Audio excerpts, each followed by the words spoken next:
this is Jamie from Shanti with a quick tip for you on working with our sunflower essence. Sunflower is available as both drops and as a spray, and I'm showing here the dropper bottle.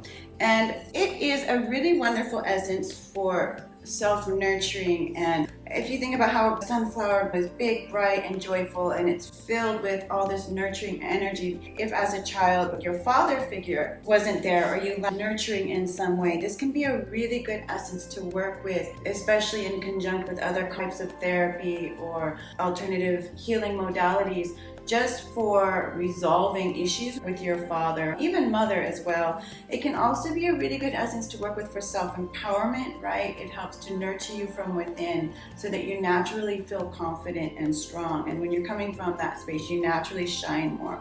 If you tend to emotionally eat because of that sense of lack or something missing in your life or need for nurturing, be a good essence to work with 5 to 7 drops orally or in your water, or even diffuse if you have a little diffuser throughout the day, or if you have the spray, you can apply it throughout your aura, all the main points we normally recommend or as listed on the bottle, and just working with it and consciously moving through those moments where these things do come up. So that would be our sunflower essence. Thank you very much.